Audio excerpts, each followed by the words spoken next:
ही आ गया। मतलब मैं ऑलमोस्ट रो गई थी, इतनी बुरी हालत थी उस। इसमें प्रेशर बहुत खतरनाक बनता, और जब नया था तो बहुत, मैंने एक बार लगा लिया था ऐसे ही। 159 बड़ा हुआ है बेटा अभी भी। तो गाइस देखिए, अभी हमारा डे स्टार्ट हो गया था और मैं यहाँ पे करने लगी थी अपने सारे अबाया वगैरह जितने भी कपड़े थे, क्लीनिंग कर रही थी। तो सारे फोल्ड कर रही थी मैं, और इसको फोल्ड करने के बाद आज हम स्टार्ट करेंगे क्लीनिंग। तो आज का जो दिन है वो क्लीनिंग के साथ स्टार्ट हुआ है, और मेरा जो नाइट सूट है वो कुछ ज़्यादा ही हिलता हुआ है, मतलब कुछ ज़्यादा ही ओवर साइज़ वाला है ये वाला, लेकिन कंफर्टेबल बहुत है गाइस, मज़ा आ जाता है पहन के गर्मी में। तो उसको थोड़ा सा अवॉइड कर देना। और साथ में अभी जल्दी जल्दी हम कर लेते हैं सारे अपने जितने भी कपड़े हैं उनको फ़ोल्ड, क्योंकि पहले एक बार ये क्लीन करके एक साइड पे रख देंगे और उसके बाद स्टार्ट करेंगे बेड की क्लीनिंग। तो वन बाय वन सारे में आप देखिए कितने सारे स्टॉल हैं जो हम डेली में यूज़ करते हैं, वही सारे हैं। तो अभी ये फोल्ड करके जब सफाई होती है तो साइड में चले जाते हैं, पर जो भी यूज़ करना होगा वो हम लोग निकाल लेते हैं। तो बस यहाँ पे अभी मैं यही कर रही थी, इसको जल्दी जल्दी साइड में कर देंगे और उसके बाद चलते हैं अपनी सफाई करते हैं। बाकी देखते हैं, अगर कैप्चर हो पाया तो मैं करूँगी, क्योंकि गाइस गर्मी हो रही है बहुत ज़्यादा और अभी मेरे पास टाइम भी थोड़ा कम था। तो देख लेते हैं, ये करने के बाद अगर हुआ तो ठीक है, नहीं हुआ तो फिर हम डायरेक्ट आपको मिलेंगे सफाई करने के बाद। और गाइस देखिए, ये वाला स्टॉल मेरा मोस्ट फेवरेट है। ये मतलब ये टाई एंड डाई टाइप का है, ये बहुत ही अच्छा लगता है। तो यहाँ पर अब हमने ये सारे रख दिए हैं और अब चलते हैं अपने सारे काम निपटाते हैं और फिर उसके बाद आपसे मिलते हैं और अपना रूटीन शेयर करते हैं। हेलो गाइस, अस्सलाम वालेकुम, welcome back to our new blog. तो गाइस कैसे हैं आप सब लोग? आई होप कि आप सब ठीक होंगे। अल्हम्दुलिल्लाह हम भी ठीक हैं, खैर खैरियत से हैं। तो गाइस देखिए, आज का डे जो है स्टार्ट हो गया है। मैंने क्लीनिंग कर दी है रूम की, और आज मम्मी की तबीयत काफ़ी डाउन है। उनकी डायबिटीज़ भी बहुत ज़्यादा हाई आई है, 315 आई है, सुबह मैंने चेक की थी। तो इसलिए मैंने क्लीनिंग कर दी थी। बस कपड़े जब फोल्ड किए थे तब की क्लिप बनाई थी, बाकी क्लिप नहीं बनाई, क्योंकि मुझे बहुत ज़्यादा गर्मी लग रही थी और बहुत ज़्यादा स्वेटिंग हो रही थी, क्योंकि इस टाइम स्वेटिंग होती है। तो देखिए माशाल्लाह कितना अच्छा लग रहा है, हमारा बेड एकदम क्लीन, नीट एंड क्लीन हो गया है। तो चलिए चलते हैं, आज का व्लॉग स्टार्ट करते हैं और आगे जो भी रूटीन रहेगा आपके साथ शेयर करेंगे। और देखिए अरिज़ा ने बहुत प्यारी मेहंदी लगाई है मेरे, और इसका स्टेन भी बहुत अच्छा आया है। तो मैं आपको बैक कैमरे से दिखाऊँगी, अभी नहीं बाद में। तो अभी बस चलते हैं, व्लॉग स्टार्ट करते हैं, तो दिखाते रहेंगे आपको वीडियो। तो गाइस देखिए, आज हमने बनाए हैं आफ्टर अ लॉन्ग टाइम, क्या बनाया है, नॉन वेज बनाया, मतलब दाल गोश्त मज़ेदार, वो भी चिकन में बनाया है, वैसे नहीं बनाया कटरे में। तो अभी हम जा रहे हैं खाना खाने, तो खाना खा लेते हैं, उसके बाद मिलते हैं। अरे यार तो गाइस देखिए, फाइनली हमने लंच कर लिया था, और भाई लंच हमारा बढ़िया बना था बहुत। मैंने आके जल्दी से पहले सबसे पहले शावर लिया, गर्मी लग रही थी इतनी ज़्यादा, बहुत ज़्यादा। मुझे कुछ काम से जाना पड़ा, तो बहुत बाहर इतनी गर्मी थी, इतनी गर्मी मैं आपको क्या बताऊँ, और मुझे गर्मी लगती भी बहुत है। तो मैंने आते ही सबसे पहले शावर लिया, उसके बाद फिर हमने लंच करा। तो फिर उसके बाद अब मैं बना रही हूँ व्लॉग। मैंने कहा व्लॉग बना लेते हैं भाई अपना। तो वैसे बहुत बहुत बाहर बहुत गर्मी थी और बहुत बुरी हालत हो रही थी, और सुबह मम्मी की भी बहुत ज़्यादा तबीयत ख़राब हो गई थी। मतलब मम्मी की शुगर हाई रहती है, बेचारी कुछ भी नहीं खाती ये ना। तो मतलब मम्मी को मैंगो इतने पसंद है बहुत ज़्यादा, और मीठा भी मम्मी बताती है। जब पहले नाना थे, मतलब मम्मी छोटी थी जब मम्मी की शादी नहीं हुई थी, तो छोटी होंगी जाहिर सी बात है तो मम्मी के पास एक क्या था, मम्मी क्या था, एक तुम्हारे पास डब्बा है ना, मम्मी के पास एक हॉट पॉट था, उसमें अलग अलग सेक्शन बने हुए थे। उसमें नाना मम्मी को मिठाई ला के दे दिया करते। मतलब मम्मी तुम्हारी सबसे फेवरेट मिठाई कौन सी है? काजू की बर्फी। मम्मी काजू पिस्ता बर्फी, अच्छा। काजू वाली बहुत मीठी होती है। मम्मी ने पहले काजू कह दिया था, हम काजू लेके आए, वो बहुत बहुत बहुत मीठी निकली थी। लेकिन मम्मी को पसंद थी पिस्ता वाली बर्फ़ी जो होती है। तो नाना वो लेके आते थे, एक बॉक्स था और उसमें रखते थे। मम्मी थोड़ी सी वॉल्यूम कम करो, मतलब उसमें ला कर रख देते थे। तो मम्मी का जब भी मन करता था मम्मी खा लेती थी।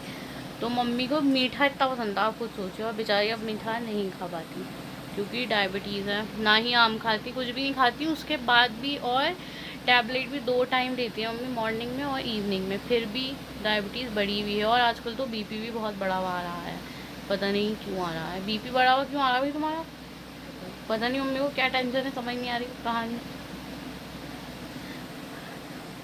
क्योंकि बीपी,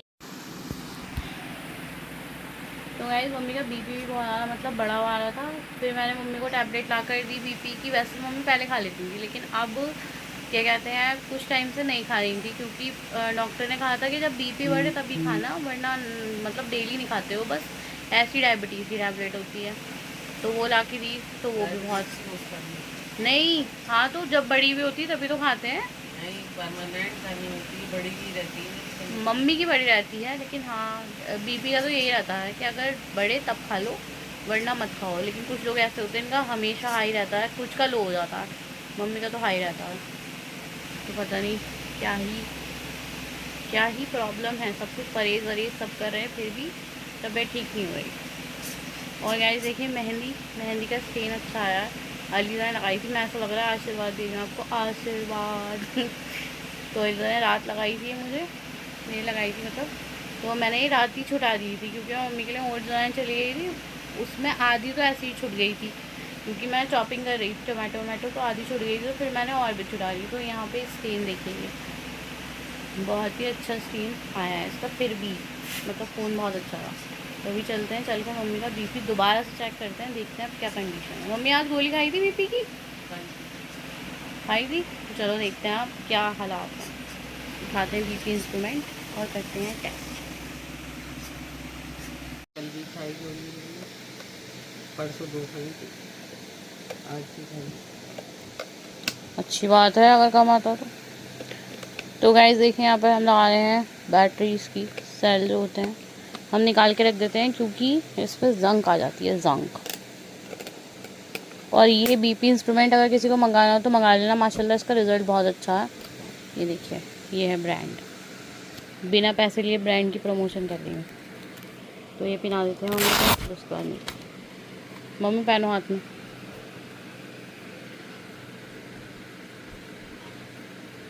ये राइट हैंड में पहनना और ये नीचे की तरफ बजा दोनों ही पहना। तो गाइस देखें यहाँ पर लगा दिया है हमने। अरे एक बैटरी शायद गलत लग गई, ऑन नहीं हो रहा। चेक करते हैं, चेकिंग सारी सही है। ये वाला हाँ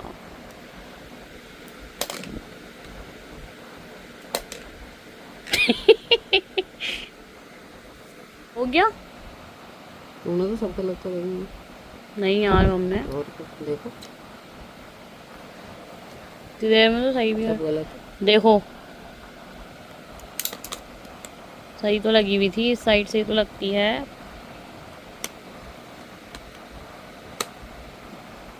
और ये चल गई भाई साहब, धक धक धक धक। क्या चुप रहो। बीपी चेक कर रही हूँ मम्मी का।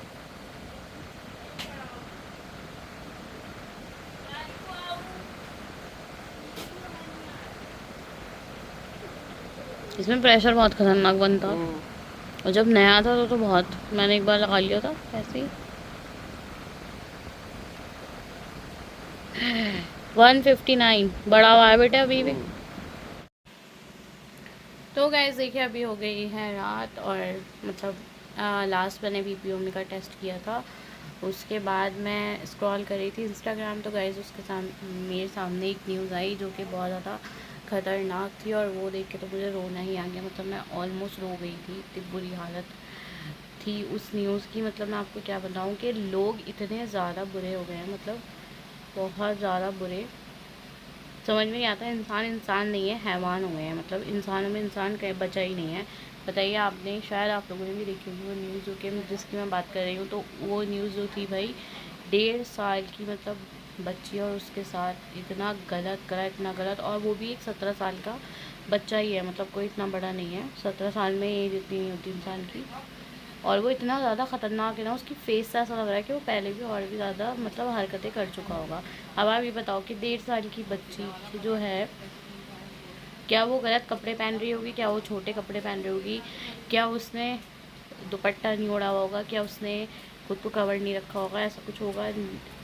लेकिन ये है, यहाँ पे पता चलता है रियलिटी, मतलब लोगों की रियलिटी पता चलती है कि लोग मतलब ये सारी चीज़ें मैटर नहीं करती। लड़कियों को सिर्फ फेक एलिगेशन लगा देते हैं कि वो पर्दा नहीं करती इसलिए ऐसा हुआ, या वो गलत कपड़े पहन रही हैं इसलिए ऐसा हुआ। अब ये बताओ कि एक 1.5 साल की मासूम बच्ची, क्या वो छोटे कपड़े पहन रही थी? क्या उसने खुद को कवर नहीं करा हुआ था? क्या नहीं करा हुआ था? लेकिन फिर भी उसके साथ कितना गलत हुआ, उसको शर्म नहीं आई। मुझे मन कर रहा है मेरा उसको मैं खुद ही पीटूँ जाके। मतलब एक इतनी सी बच्ची, और जब मैंने उसका फ़ोटो देखा ना, इतनी मासूम, इतनी अच्छी बच्ची है वो, बहुत बहुत ही प्यारी। देख के उसकी मम्मी जो है वो बेचारी रो रो कर, उनका बुरा हाल है बहुत, मतलब बहुत ज़्यादा रो रही हैं वो, क्योंकि वो बच्ची वो एक ही बेटी थी उनकी, और वो जो बच्चा। तो गाइस बताइए, अब आप लोग बताइए कि मतलब लोग जो बातें बनाते हैं, मतलब लड़कियों के ऊपर स्पेशली बातें बनाते हैं, कहते हैं कि ये लड़की, इन्होंने अच्छे से ड्रेसिंग नहीं करी हुई, अच्छे से खुद को कवर नहीं किया, शॉर्ट कपड़े पहन लिए, ये सारी चीज़ें जो हमारे इंडिया में मतलब मोस्टली रूमर्स उड़े हुए हैं लड़कियों को लेके। तो आप ये बताओ कि जब इतनी छोटी सी बच्ची, मतलब इतनी मासूम बच्ची है वो, बहुत ही प्यारी, मैंने उसको देखा बार बार, मैंने उसकी रील जो है इंस्टाग्राम पे बहुत ज़्यादा वायरल हो रही है, और बार बार स्क्रॉल करने पे आ रही है, मतलब उसकी मदर की। तो और कुछ लोग तो ऐसे हैं जो अलग बच्चों के साथ भी वो रील बना के डाल रहे हैं। पहले तो मुझे कन्फ्यूज़न था कि हर बार बच्चा अलग क्यों है, लेकिन जब बाद में मैंने उनकी मदर की न्यूज़ देखी कि वो बेचारी बहुत ज़्यादा रो रही थी, बहुत ख़तरनाक, मतलब एक ही बच्ची थी उनकी, और वो भी इतनी प्यारी 1.5 साल की, और वो सिंगल पेरेंट हैं। तो आप खुद देखो माहौल कितना गंदा हो चुका है, कोई भी इंसान सेफ नहीं है। देखिए स्पेशली गाइस जो छोटे बच्चे हैं, वो तक उन लोगों को भी नहीं छोड़ रहे, लोग दरिंदे हुए हैं बहुत ख़तरनाक वाले। और वो खुद भी 17 साल का है वो लड़का, उसके भी कोई भाई बहन नहीं है, कोई पेरेंट्स नहीं है, मतलब कुछ कोई तो होगा उसका अपना। उसने इतना बुरा करा, और वो 1 साल से अटैचमेंट थी, उसकी मम्मी बता रही है 1 या 1.5 साल से वो रेगुलर आता था उस बच्ची के साथ खेलने। उनको लगा कि हो सकता है कि वो मतलब उसको कोई भाई बहन नहीं है, उसको लोनली फील होता हो तो वो इसलिए आ रहा है, लेकिन रियलिटी कुछ और ही थी। आप सोचो वो 18 महीने की थी, और वो एक 1.5 साल से आ रहा था, तो वो कुछ ही महीने की होगी जब उसने आना स्टार्ट करा होगा या उसके साथ खेलना स्टार्ट करा होगा, तब भी उस इंसान को उसके साथ अटैचमेंट नहीं थी। उसका इतना गलत करा, इतना गलत करा, और साथ में उसकी मम्मी को बता भी दिया कि मतलब वो खुद उनको बता रहा है कि मैंने उसके साथ क्या क्या किया है। तो आप लोग बताओ, हमारा जो ये मतलब इतना गंदा, लोगों की इतने गंदे लोग हो गए हैं ना कि बस घिन आती है। तो गाइस देखिए, मैं मेरा तो कुछ यही रिएक्शन है कि उसको ज़िंदा मत छोड़ो, उसके साथ भी इतना ही बुरा करो जितना बुरा मतलब उस बच्ची के साथ करा है बेचारी के। बहुत बुरा करा है, इतनी छोटी सी, इतनी मासूम सी बच्ची के साथ। सोच सोच के भी मतलब बुरा फील हो रहा है, और डर भी लगता है कि भाई हम भी बाहर जाते हैं, बहुत सारे लोग देखिए, इसलिए कहते हैं मतलब हम वैसे तो हम अकेले नहीं जाते, मम्मी के साथ ही अपने जाते हैं अभी तक। पहले से बचपन से ऐसा नहीं है कि मतलब हम अकेले कहीं पे चले गए, तो ऐसा नहीं होता। और सिंगल तो कोई जाता ही नहीं है, मतलब एक दूसरे के साथ ही जाते हैं, 2 लोग तो कम से कम जाते ही हैं। लेकिन मैं आप लोगों को यही बोलूँगी कि सब लोग अपने बच्चों का बहुत ज़्यादा ख्याल रखें, किसी गैर इंसान के साथ उनको ना ही भेजें, और किसी पे भी ट्रस्ट ना करें। मुझे लगता है पेरेंट्स से बढ़ के कोई भी नहीं है बच्चों के लिए, तो सबसे आप अपने साथ रखें, अपने बच्चों को अकेला ना छोड़ें, क्योंकि देखिए क्या क्या गलत गलत हरकतें हो रही हैं। बस गाइस वो देख के इतना रोना आ रहा था ना मुझे, बहुत ज़्यादा स्क्रॉल करने पे अजीब सा, मतलब अजीब सी फीलिंग थी बहुत ज़्यादा। तो मैंने सोचा आप लोगों को बताया जाए, जो भी रील देख रहा होगा स्क्रॉल कर, मतलब स्क्रॉल करने पे इंस्टाग्राम बार बार रील आ रही है वो सामने। तो बस यही था, उसके बाद तो मैं बहुत ज़्यादा सदमे में ही चली गई। उसके बाद मेरा कुछ ब्लॉग भी नहीं बना, मैं अजीब सी टेंशन हो गई मुझे। तो बस यही गाइस, यही मैसेज था कि आप लोग अपने बच्चों का ख्याल रखिए, बहुत बहुत ख्याल रखिए। उससे पहले मैंने देखिए मेहंदी पे अपनी आउटलाइन करी थी, मेहंदी लगाई थी, ये साइड में कुछ डिज़ाइन बनाया था, और फिर वही डिज़ाइन देखते देखते स्क्रॉल करते करते वो ऐसा सामने आया मुझे। तो बस मैं रो ही गई, इतने आंसू आ गए मेरी आँखों में, मैं आपको क्या बताऊँ। तो बहुत ही गलत हुआ, बहुत जो भी हुआ बहुत गलत हुआ। तो गाइस बस यही बोलूँगी मैं, और आज के ब्लॉग को भाई यहीं पर एंड करते हैं, मिलेंगे नेक्स्ट ब्लॉग में। मैंने जो सीखा वो मैंने आपको बताया, आपके साथ शेयर किया। होपफुली आप लोग मानेंगे मेरी बात और केयरफुल रहेंगे। तो बस चलिए चलते हैं, आज के ब्लॉग को यहीं पर एंड करते हैं। मिलेंगे नेक्स्ट ब्लॉग में, तब तक के लिए बाय बाय।